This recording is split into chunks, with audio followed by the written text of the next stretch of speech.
let's talk about why we started this podcast, or how it came to be, I guess. Because this podcast was born in quarantine. It came about during the pandemic. And I guess, I guess kind of touched on it already. Like, I'm in Toronto. Neg usually lives in Toronto, and that's how we know each other, is because I got stuck in Spain. That's what happened. She got stuck in Barcelona, so she is in Barcelona right now. Okay, so I'm gonna say how I think this podcast was like born, and you tell me if you have the same vision. Yeah, I feel like we both went through very, very emotional times this year. Like, this year has been very key for us to really, we felt a lot, both of us. And I feel like also we felt a lot at the same time. There was a time where we both kind of had a low, like we had a low. And I remember that call where we were just like almost crying.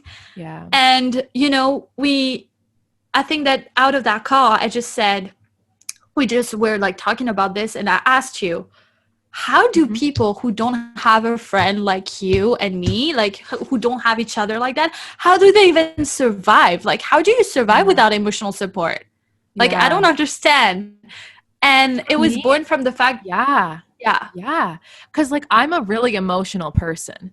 And for me, I'm a talker. Like, I need to vocalize things, and I need like someone who's going to listen to me. Like, I really need that conversation. But I totally agree with that statement. It's like that person, that you can just kind of turn to and be able to have, those emotional times with, and cry too. Like, and I feel like we were also also talking about therapy, and how about therapy is it's so important. And I urge anyone that needs therapy, go feel like to you therapy. Need support, go to therapy, because it's so important. And that's something that we don't take the importance that we should, like, we don't consider this as important as we should.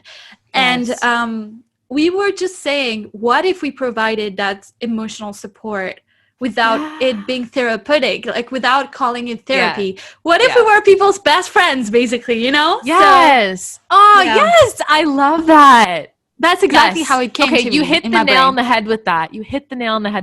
Because our first conversation of us being like, oh my God, let's do this for real. That was what we talked about, was that we want to open up our friendship, open up our conversations to the point where the listener is able to almost feel like they have an inside in our friend, like they're friends with us. Yeah, exactly. And they're able to really relate and listen to these conversations and feel supported in whatever topic, that we're going on about. And I think it's so important to us to be able to connect in that way over these really, I guess, important topics that we're going to get into. Neg and I have been brainstorming, and we have a bunch of, I guess, series in the works. So we're going to be talking about so many things on this podcast. I know. Friendships, relationships, pop culture, fashion, trends, mental health. Career. We have like a boss up series. We're gonna talk about career. Boss up. We're not girl bosses over here. We're just bosses. That's just how we are. Exactly. I was not gonna call it girl boss. Girl boss. Sorry. No. I know. And boss up is our vibes. So that's what we're going for. And so many other topics as well. I know. It's very. I feel like it came at a step where both me and Michaela have been doing what we've been doing for a very long time. Like, we have been blogging, and even if I stopped at the end of the day, it's a long time blogging, right? It's I think it was like 2014. So it's been since 2014 that we are creating content. I think you have been for a little bit more, actually.